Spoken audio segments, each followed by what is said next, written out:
할렐루야. 오늘 저는 여러 성도님들과 함께 하늘과 땅이 흔들릴지라도 변하지 않는 우리의 소망, 이런 제목으로 함께 은혜를 나누고자 합니다.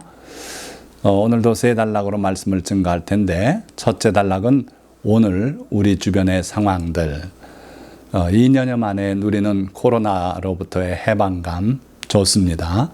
그러나 그 해방감에 취해 다가오는 재앙의 그림자를 보지 못하는 듯한 그 이 상황에 마음이 안타까운 거지요. 얼마 전에 원화가 이렇게 갑자기 가치 하락을 또 나타내서 그 다음에 경제적인 여러 가지 어려움들이 예상이 되고 있어요. 또 경제적인 어려움뿐만 아니라 여러 가지 신경 쓸 문제가 많은 게 오늘의 현실이죠. 자, 이사야서에는 하나님께서 이사야 선지자를 통해서 주시는 두려운 경고의 말씀이 있어요. 24장 17절에서 18절 말씀 보니까 땅의 주민아, 두려움과 함정과 올무가 내게 이르렀나니 두려운 소리로 말미암아 도망하는 자는 함정에 빠지겠고 함정 속에서 올라오는 자는 올무에 걸리리니 이는 위에 있는 문이 열리고 땅의 기초가 진동함이라. 자, 우리가 살고 있는 시대가 과연 이렇다고 생각이 안 되십니까? 위에 있는 문이 열렸다 그랬어요.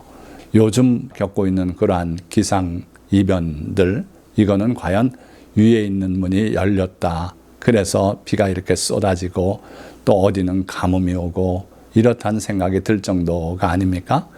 그리고 그동안에 당연한 것으로 누려왔던 그러한 안정, 이게 또 흔들리고 있어요. 그걸 땅의 기초가 진동함이라 이렇게 말씀하셨죠.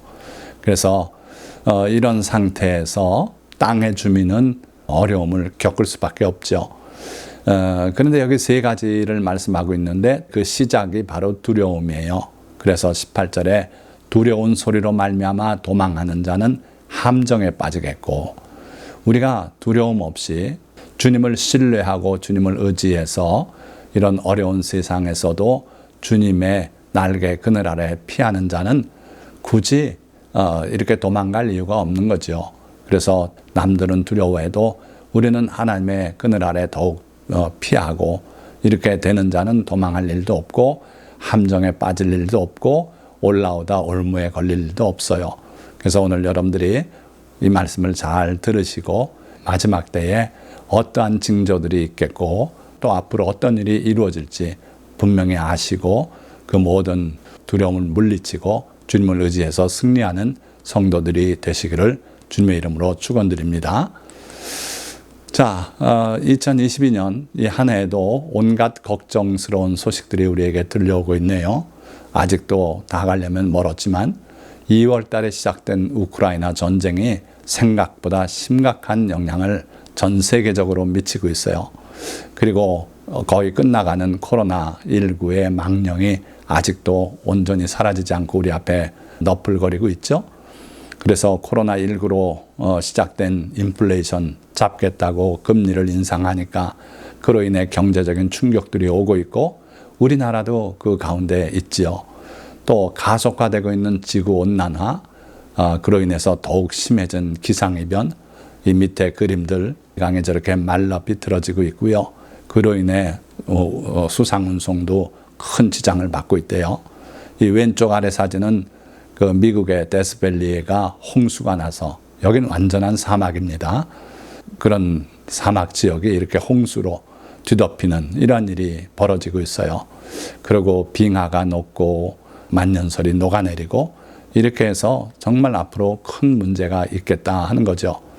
그리고 일상화된 기록적 집중호우, 원래 기록적 집중호우라 그러면 어쩌다 몇 년에 한 번 있어야 될 텐데 계속 집중호우가 내리고 있어요.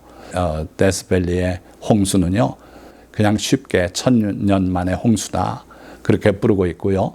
미국 라스베이거스도 그 사막지대에다 세운 도시 아닙니까? 거기도 홍수가 나고요. 옐로스톤 국립공원도 홍수로 모든 진입을 차단하고 난리가 난 적이 있어요. 얼마 전이에요. 또 우리 대한민국은 서울의 강남에 물에 잠기고 많은 또 차들이 침수를 당하고 그랬다 그러죠. 자, 두 번째 단락. 하나님이 작정하시고 예고하신 재난들, 살펴보려고 그래요. 크게 둘로 나눠서 우리가 볼 수 있는데요. 첫째는 회개를 촉구하시는 경고 등에 가까운 그런 재난들이에요. 이거는 우리가 체험했던, 그러나 규모가 크고 우리에게 큰 피해를 가져오는 그런 재난들이고요. 또 한 부류는 심판의 재앙인데 이것은 인류가 겪어보지 못한 큰 재앙들이에요. 요한계시록에 보면 그 7 나팔을 부시고 또 7 재앙이 쏟아지고 할 텐데 그때 일어나는 재앙들이죠. 그러나 오늘은 일반적으로 우리가 지금까지 겪어왔던 그 재앙들에 대해서 그 예언의 말씀 따라 살펴보려고 합니다. 자, 예수님께서 예루살렘에서 그 성전을 가리키시면서 돌 하나도 돌 위에 남지 않고 다 무너뜨릴 것이다. 그때 제자들이 듣고 놀라서 예수님이 그 예루살렘 맞은편 감람산에 앉으셨을 때 조용히 와서 물었어요. 어느 때에 이런 일이 있겠사오며 또 주의 임하심과 세상 끝에는 무슨 징조가 있사오리까? 이렇게 여쭐 때 예수님께서 마지막 때의 징표들을 쭉 일러주시고 우리에게 당부하시지 않습니까? 자, 이렇게 시작되죠. 예수께서 대답하여 이르시되 너희가 사람의 미혹을 받지 않도록 주의하라. 많은 사람이 내 이름으로 와서 이르되 나는 그리스도라 하여 많은 사람을 미혹하리라. 과연 주님의 말씀대로 마지막 때가 가까워오니까 그런 일이 많이 일어났어요. 지금도 그렇게 미혹하는 자들이 많이 있죠. 자, 예수님의 말씀과 병행해서 요한계시록 6장에 예수님께서 7인을 떼시는 장면이 나옵니다. 그때 일어나는 일들이 예수님의 예언과 평행을 이루면서 진행이 되고 있다고 보고 있어요. 요한계시록 6장 3절에서 4절 말씀 보니까 둘째 인을 떼실 때에 내가 들으니 둘째 생물이 말하되, 여기서 생물이라는 것은 하나님 주변의 네 생물체를 말해요. 그러니까 하나님의 뜻이 그대로 그 생물을 통해 들려 나오는 거죠. 그러니까 하나님께서 말씀하셨다 그래도 별로 틀린 말은 아니에요. 그러니까 예수님께서 둘째 인을 떼시니까 나오라 이렇게 음성이 들렸어요. 그러니까 붉은 말이 나오더라 그랬죠. 그 첫 번째 인을 떼실 때는 나오라 하니까 흰 말이 나오지 않았습니까? 이 흰 말, 또 그 탄자는 민주주의를 상징한다고 볼 수 있고요. 그리고 지금 둘째 붉은 말이 나오는데 그것은 공산주의라고 볼 수 있어요. 그리고 그 탄자가 허락을 받아 땅에서 화평을 제하여 버리며 서로 죽이게 하고 또 큰 칼을 받았더라. 공산주의가 들어가는 곳마다 대량 살상이 일어나고 또 화평을 제하고요. 그리고 큰 칼을 받아서 엄청난 규모의 살상을 하는 그런 존재가 바로 공산주의죠. 그리고 또 기아가 세 번째로 오고요. 그리고 최악의 청황색 말이 나타나는데 이 네 번째 마지막 말은요. 검과 흉년과 사망과 땅의 짐승으로서 죽이더라 그랬어요. 그러나 청황색 말 자체도 하나님이 제한하신 범위 내에서만 일을 해요. 그래서 땅 4분의 1의 권세를 받아서 그와 같은 일을 한다 그랬어요. 자, 다시 예수님의 말씀으로 돌아가서 난리와 난리 소문을 듣겠으나 너희는 삼가 두려워하지 말라. 이런 일이 있어야 돼. 아직 끝은 아니니라. 민족이 민족을, 나라가 나라를 대적하여 일어나겠고. 그러니까 이 20세기에 1차 세계대전, 2차 세계대전이 일어났고 그 후에도 많은 전쟁들이 계속돼 왔어요. 그러니까 우리는 정말 난리와 난리 소문을 들으며 살아왔고 또 앞으로도 그럴지 모르겠어요. 그러나 삼가 두려워하지 말라. 그런 일이 있을 때 두려워하지 말라는 거예요. 예수님은 지금 마지막 때에 일어날 일들을 쭉 예고하시면서 우리에게 두려워하지 말라는 겁니다. 이런 일은 반드시 있어야 한다. 그러나 아직 끝은 아니다 하시면서 이 전쟁의 특성을 잘 드러내 주셨어요. 민족이 민족을, 나라가 나라를, 나라와 나라의 싸움은 없던 적이 없었죠. 그러나 이 마지막 때의 싸움 중에 민족이 민족을 대적하여 일어나는, 그래서 인종 청소라는 이름까지 등장하지 않았습니까? 그런 일이 있겠다는 거예요. 참 끔찍한 일이죠.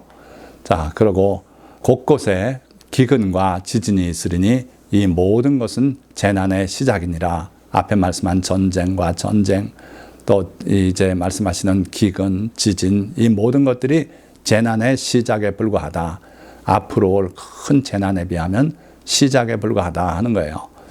자, 과거에 지진 없던 시대가 있었습니까? 그런 때는 없었어요. 그러나 우리가 살고 있는 이 21세기, 20세기 이 무렵에 그 지진 빈도는요, 엄청나게 증가했어요. 강도가 또한 증가했어요. 그래서 9.0 이상의 지진이 자주 일어나고 옛날에 둥둥 쳤다면 지금은 따다다다다 하는 그런 빈도로 지진이 일어나고 있다는 거예요. 그러면서 또 지진 여파로 쓰나미가 와서 동남아시아 쓰나미 또 동일본 쓰나미 수십만 명씩 목숨을 잃고 그러지 않았습니까? 그러나 이 모든 것은 재난의 시작이다. 아직 큰 재난이 오는데 인류가 3분의 1이 죽어버리는 그런 재앙들이 일어난다. 그러니까 이것은 그 재난의 시작에 불과하다 하는 그런 의미죠. 자, 그에 따라서 또 식량 가격이 폭등해요. 셋째 인을 떼실 때에 내가 들으니 셋째 생물이 말하되 오라 하기로 내가 보니 검은 말이 나오는데 그 탄 자가 손에 저울을 가졌더라. 그래서 양식을 달아서 팔고 막 이런 일이 일어날 거라는 거예요. 그래서 또 생물에서 소리가 나는데 들어보니까 한 데나리온의 밀 한 되요 한 데나리온의 보리석 되로다. 자, 하루 임금이 데나리온이라 그러지 않았습니까? 그러니까 요즘 시세로 하면 10만 원, 20만 원 범인데 그거 주고 밀 한 대밖분이 못 산대요. 그러니까 현재 밀가루 시세에 몇십 배 되는 그러한 식량 가격의 폭등이 이때 있을 거라는 거예요. 그리고 그때 사람들이 너희를 환난에 넘겨주겠으며 너희를 죽이리니. 자, 여기 제가 왼쪽 위에 지금 있는 일 이렇게 표시를 넣었는데 예수님이 예언하실 당시에는 다 먼 미래의 일이에요. 그러나 오늘을 살고 있는 우리에게는 지금 있는 일이 되어버렸어요. 이미 이루어진 일들이 되어버렸어요. 그러니까 예수님의 예언 말씀은 힘 있는 예언 말씀이다. 왜냐? 먼 미래를 위해서 예언하신 내용이 다 성취가 되어 가고 있고 이제 몇 개 남지 않은 그 예언도 반드시 성취될 것이기 때문에 그래요. 자, 어쨌든 지금 있는 일, 그때 사람들이 너희를 환난에 넘겨주겠으며 너희를 죽이리니. 그래서 서로 잡아주는 그런 일이 있겠다. 서로 미워하고 그러고 불법이 성함으로 많은 사람의 사랑이 식어지리라. 불법이라는 것은요, 세상 법이 없다는 게 아니고 하나님의 법이 인정받지 못하고 다 무시당하고 뒤로 던져지고 그러고 자기들 멋대로 살아가는 그걸 말하는 거예요.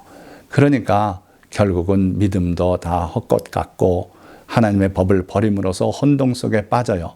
그래서 사랑도 식어지고 결국은 구원을 놓치게 되고 이런 일이 벌어진다는 거예요. 예수님은 누가복음에서 이것을 믿는 자를 보겠느냐 이렇게 탄식하신 내용이에요. 그러나 끝까지 견디는 자는 구원을 얻으리라. 이런 상황 속에서도 믿음을 잃지 않고 마음의 사랑이 식어지지 않고 하나님의 법이 우리 마음속에 심어져서 그 법대로 의롭고 경건하게 살고 이런 사람은 구원을 받게 될 것이다.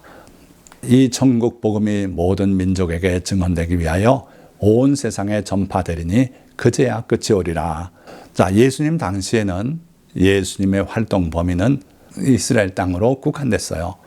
그런데 이 복음이 온 세상에 전파될 거라고 예수님께서 지금 예언하고 계신데 하나님이 작정하신 일이고 지금 그렇게 되지 않았습니까? 땅끝까지 복음은 다 전파되었어요. 이제 주님이 언제 나팔 불고 오셔도 이상한 일이 아닐 거예요. 자, 그리고 이제 장차 올 일, 가까운 미래에 일어날 일을 주님은 이렇게 예언하세요. 물론 예언하실 당시에는 쭉 예언하신 거지만 우리가 지나놓고 보니까 이 부분은 이제 곧 이루어져야 될 것이다 하는 거죠. 뭡니까? 그러므로 너희가 선지자 다니엘이 말한 바 멸망에 가증한 것이 거룩한 곳에 선 것을 보거든 잃는 자는 깨달을진저 그때 유대에 있는 자들은 산으로 도망할지어다. 지붕 위에 있는 자는 집 안에 있는 물건을 가지러 내려가지 말며 밭에 있는 자는 겉옷을 가지러 뒤로 돌이키지 말지어다. 자, 선지자 다니엘이 예언한 내용 중에 보면 멸망에 가증한 곳이 거룩한 곳에 선다. 그게 뭐냐면 하나님의 성전에 우상이 들어선다는 거예요. 그렇게 된 것을 보면은 도망하라. 도망해야 할 때가 왔다는 거예요. 아까는 재난의 시작에 불과하다고 두려워하지 말라고 그렇게 말씀하시던 예수님께서 이 상황에 와서는 산으로 도망해라. 도망해도 어디로 가야 되냐? 산으로 도망하라 말씀하셨고요. 이것과 연관해서 요한계시록 13장에는 짐승의 666표를 받게 하는 그 짐승의 정권에 대해서 설명이 나와요. 바로 이 짐승의 정부가 들어서고 그 짐승의 우상이 하나님의 성전에 재건될 성전이에요. 지금은 없어요. 그러나 그 성전이 재건돼야 되고, 그러고 거기에 이 짐승의 우상이 들어서면은 도망가야 돼요. 왜냐? 정말 인류의 종말에 가까운 전쟁이 일어날 것이기 때문에 그렇습니다. 자, 요한계시록은 그걸 이렇게 설명하고 있어요. 짐승이, 용에게서 권세를 받은 이 짐승이 입을 벌려 하나님을 향하여 비방하되 그의 이름과 그의 장막 곧 하늘에 사는 자들을 비방하더라. 하늘에 있는 백성들, 하나님의 그 천사들, 그들을 비방하고 하나님의 이름을 비방하면서 또 권세를 받아 성도들과 싸워 이기게 되더라 하는 거예요. 그러니까 이 짐승, 유럽을 발판으로 해서 등장하게 될 이 세계 정권으로 자라갈 이 세력에게 결국 기독교들이 다 져요. 그렇게 해서 기독교 세력이 이들에게 굴복하게 되고, 그리고 이 짐승은 각 족속과 백성과 방언과 나라를 다스리는 권세를 받으니 세계 정권이 된다는 거예요.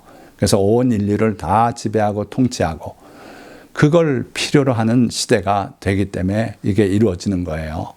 지금처럼 세상이 혼란하고 이제 미국의 힘도 좀 쇠가고 세계가 다른 지배 세력을 또 원하고 이런 분위기 가운데서 이 짐승이 권세를 얻어서 세계 정권을 세우게 되고 다스리게 되고 이러면 이제는 도망가야 될 때다 하는 거예요. 가만히 있으면은 666표를 받지 않으면 거래를 못 하고요. 그리고 그 짐승의 우상을 세워놓고 거기에 절하게 하는데 절하지 않으면 다 죽인다 그랬어요. 그러니까 도망가야 되지 않겠습니까?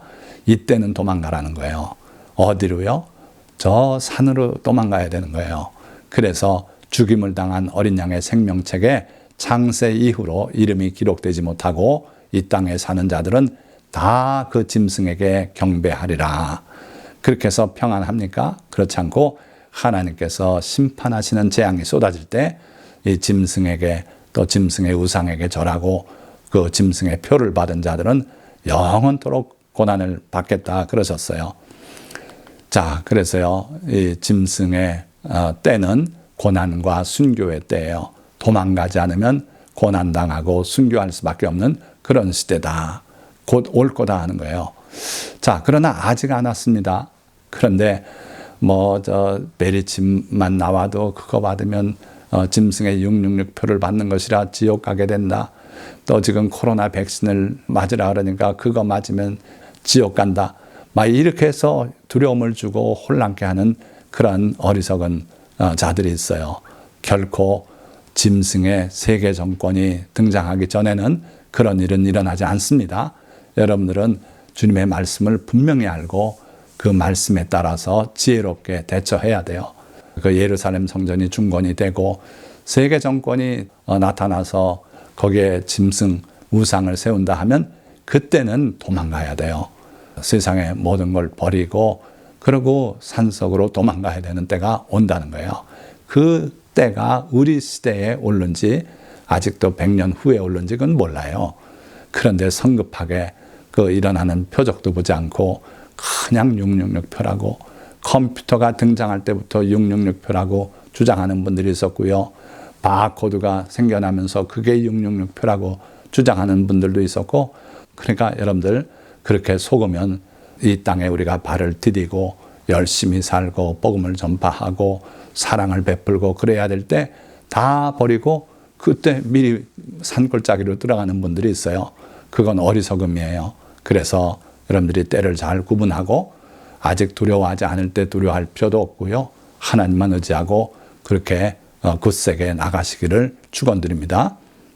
너희가 도망하는 일이 겨울에나 안식일에 되지 않도록 기도하라. 이는 그때에 큰 환난이 있겠습니다. 자, 도망하는 일은 왜 도망해야 되냐면 큰 환난이 있기 때문에 그렇다는 거예요. 그 날들을 감하지 아니하면 모든 육체가 구원을 얻지 못할 것이나 그러나 택하신 자들을 위하여 그 날들을 감하시리라. 이 날들이 말하자면 한 달 동안 계속되면 온 인류가 다 죽어요.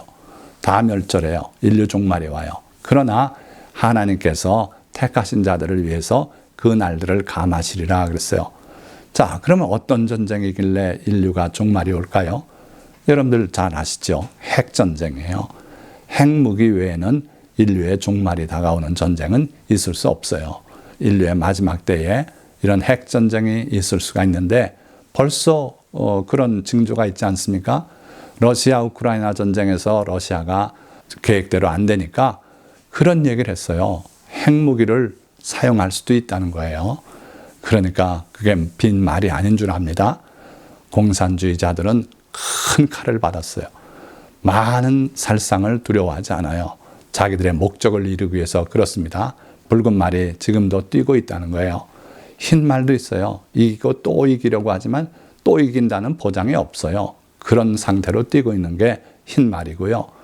그리고 검은 말이 나와서 큰 기근들 아사자가 나오고 또 청황색 말이 나와서 많은 사람들을 죽음으로 끌어가고 코로나로 끌어가지 않았습니까? 그 음부가 뒤를 따르고 탄 자의 이름은 사망이라 그랬어요. 자, 그런 시대에 우리가 살고 있는데 이제 조만간에 이 날이 온다는 거예요. 핵전쟁으로 인류가 종말이 오는 그 날이 올 수 있다. 그러나 하나님께서 막으셔서 그 날들을 줄여서 인류가 멸절하지 않게 하시겠다. 그런 말씀이에요. 자, 세 번째 마지막 단락. 변하지 않는 우리의 소망입니다. 이럴 때 나의 도움이 어디서 올까? 참으로 혼란하고 두렵기도 한 이런 시대에 시편 121편에는 내가 산을 향하여 눈을 들리라. 나의 도움이 어디서 올까? 나의 도움은 천지를 지으신 여호와에게서로다. 여호와께서 너를 실족하지 아니하게 하시며 너를 지키시는 이가 졸지 아니하시리로다. 아멘. 설명이 필요 없는 말씀 아닙니까? 저 변함이 없는 산을 우리가 바라볼 때 마음에 감동이 오지 않아요? 영원하신 하나님을 우리가 생각할 수밖에 없어요. 천지를 지으신 그 하나님이 우리를 지키신다는 거예요. 우리가 실족해 넘어지지 않게 그의 천사를 보내사 명하셔서 우리 발이 돌에 부딪히지도 않게 지켜주시고 그리고 하나님은 졸지 않고 우리를 지키시는 분이시다 이거예요. 자, 그 하나님께서 애굽에서 자기 백성을 인도해 내실 때 애굽 사람들에게 10가지 재앙을 내리시면서도 자기 백성은 구분하여 보살펴 주시고 그 고난을 당하지 않게 하셨어요. 자, 출애굽기 8장 22절, 23절 말씀 보니까 그날에 나는 내 백성이 거주하는 고센 땅을 구별하여 그곳에는 파리가 없게 하리니 파리뿐입니까? 그 다음에 짐승의 돌림병도 없게 하셨고 우박과 불이 떨어지는 그 재앙도 이스라엘 백성들의 땅에는 없게 하셨고 사흘간 덧없는 어둠을 임하게 할 때도 그러셨고 그리고 마지막 6월절 장자의 죽음도 어린 양의 피를 문설주에 바른 집들은 다 넘어가게 하셨어요. 그래서 자기 백성을 구별하시는 하나님이시다. 이로 말미암아 이 땅에서 내가 여호와인 줄을 네가 알게 될 것이라. 여기서 너는 바로지요. 내가 내 백성과 내 백성 사이를 구별하리니 내일 이 표징이 있으리라 하셨다라 하시고 그래서 하나님께서는 자기 백성을 구별하는 그러한 은혜를 베풀어 주셨다. 오늘날도 그렇습니다. 우리가 참으로 주님의 백성이고 주님의 날개 그늘 아래 주님을 신뢰하여 그 그늘 아래에 있으면 하나님은 우리를 구별하여 지키시는 분이십니다. 자, 시편 91편 4절에서 7절 말씀도 그가 너를 그의 깃으로 덮으시리니 내가 그의 날개 아래에 피하리로다. 그의 진실함은 방패와 손방패가 되시나니 너는 밤에 찾아오는 공포와 낮에 날아드는 화살과 어두울 때 퍼지는 전염병과 밝을 때 닥쳐오는 재앙을 두려워하지 아니하리로다. 1000명이 내 왼쪽에서 10,000명이 내 오른쪽에서 엎드러지나 이 재앙이 내게 가까이 하지 못하리로다. 자, 마지막 말씀 베드로후서 3장 10절에서 13절 말씀 봅니다. 그러나 주의 날이 도둑같이 오리니 그날에는 하늘이 큰 소리로 떠나가고 물질이 뜨거운 불에 풀어지고 땅과 그 중에 있는 모든 일이 드러나리로다. 이 모든 것이 이렇게 풀어지리니 너희가 어떠한 사람이 되어야 마땅하냐? 거룩한 행실과 경건함으로 하나님의 날이 임하기를 바라보고 간절히 사모하라. 그날에 하늘이 불에 타서 풀어지고 물질이 뜨거운 불에 녹아지려니와 우리는 그의 약속대로 의가 있는 곳인 새 하늘과 새 땅을 바라보도다. 주의 날이 도둑같이 오겠다 그랬어요. 그런데 많은 사람들이 도둑같이 오지 않으신다고 날짜를 지정해서 이날 오신다고 이런 이단들이 많이 있었어요. 주님도 그러셨고 지금 주님의 사도 베드로도 주의 날이 도둑같이 올 것이다. 아무도 모른다 이거예요. 그러나 그날에는 하늘이 떠나가고 또 물질이 다 녹아버리고 다 드러나고 이렇게 될 텐데 너희가 어떤 사람이 되어야 마땅하냐? 거룩한 행실과 경건함으로 하나님의 날이 임하기를 바라보고 간절히 사모하라. 세상에 빠져서 주님의 오심이 언제 오실지 관심 없고 이런 삶을 살면 잘못하면 구원을 잃어버릴 수도 있다. 그러니 간절히 사모해라. 경건하게 살아라. 그리고 그날에 하늘이 불에 타서 풀어지고 물질이 뜨거운 불에 녹아지려니와 우리는 그의 약속대로 의가 있는 곳인 새 하늘과 새 땅을 바라보도다. 자, 낡은 것은 다 녹아버리고 없어지고 하늘도 두루마리처럼 말려 사라지겠지만 새 하늘과 새 땅을 우린 바라본다. 그러니까 이 땅이 다 사라져도 두려울 것이 없다 하는 말씀이죠. 과연 이것이 우리의 소망이 되어야 되지 않겠습니까? 말씀을 맺겠습니다. 주의 재림과 세상 끝날이 가까움에 따라 주께서 예언하신 징조들이 우리 세대에 속속 이루어지고 있습니다. 빈발하는 지진과 기근, 끝없는 전쟁과 전쟁, 거짓 그리스도, 거짓 선지자들의 미혹, 네 마리 말과 그 탄자들의 등장 등이 그렇습니다. 뿐만 아니라 예상 못했던 코로나19와 기상이변, 경제 위기까지 더해 두려움은 가중되고 있습니다. 그러나 주님은 애굽의 자기 백성을 구별하여 지켜주셨던 것처럼 이때에도 그리고 앞으로 다가올 짐승의 세계의 정부 아래서도 반드시 우리를 구별하여 지켜주실 것입니다. 그리고 재림의 그날에는 우리를 불러올려 새하늘과 새 땅을 바라보며 주님을 섬기게 하실 것입니다. 이것이 변하지 않는 우리의 소망입니다. 그러니 두려워하지 마십시다.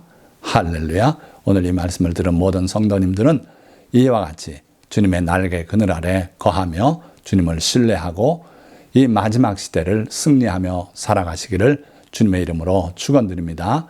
기도하겠습니다.